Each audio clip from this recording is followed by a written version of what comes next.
আসসালামু আলাইকুম, welcome back to my channel Riji shop. আজকে আমি আপনাদের সাথে দারুণ একটি গরুর মাংসের ঝোল রেসিপি শেয়ার করব ঘরোয়ার সাথে, যাতে বোনা নয় বরং গ্রেভি থাকে।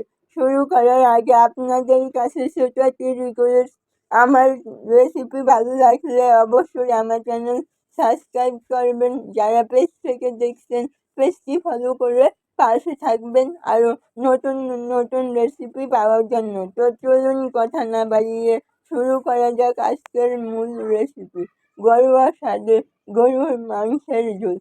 আমি এখানে 1 কেজি গরুর মাংস রান্না করবো, তাই 7 থেকে 8টা মাঝারি আকারের পেঁয়াজ কুচি করে নিয়েছি। হলুদ গুঁড়া 1 চা চামচ, মরিচ গুঁড়া 2 চা চামচ, ধনিয়া গুঁড়া 2 চা চামচ, রসুন বাটা আধা কাপ, জিরা বাটা 1 চা চামচ, গোলমরিচ 6 থেকে 7টা, সয়াবিন তেল আধা কাপ, সরিষা তেল 2 টেবিল চামচ, লবণ স্বাদ মতো, পানি প্রয়োজন মতো। এখন আমরা মশলা কষাবো। পেঁয়াজ কুচি, রসুন বাটা, জিরা বাটা, হলুদ গুঁড়া, মরিচ গুঁড়া, ধনিয়া গুঁড়া ও গোলমরিচ দিয়ে ভালোভাবে কষিয়ে নিব। মশলা পুড়ে না যায়, তাই সামান্য পানি ছিটিয়ে নিতে পারেন। এরপর ধোয়া মাংস মশলার সাথে মাঝারি আঁচে নাড়তে থাকবো যতক্ষণ না মাংস থেকে পানি বের হয়। মাংসের রং পরিবর্তন হলে প্রয়োজন মতো মাংস থেকে পানি বের হওয়ার পর এখন 4টি আলু কেটে মাংসের সাথে কিছুক্ষণ কষিয়ে নিব। বের হয়। মাংসের রং পরিবর্তন হলে প্রয়োজন মতো গরম পানি দিয়ে ডেকে দিব।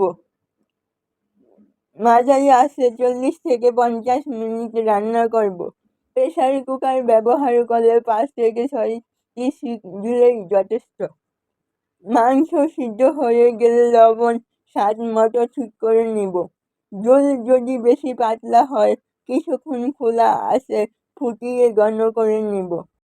এরপর হওয়ার পর নামিয়ে ফেলবো। আমার আজকের রেসিপিটি আপনারা একবার হলেও বাসায় রান্না করে দেখবেন। আশা করবো অনেক অনেক ভালো লাগবে, অনেক টেস্টি খাবার।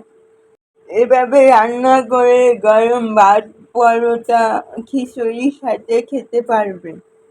তো আমি একটি কথা বলে গিয়েছিলাম, কষানোর সময় দারচিনি, এলাচ, লবঙ্গ দিতে হবে।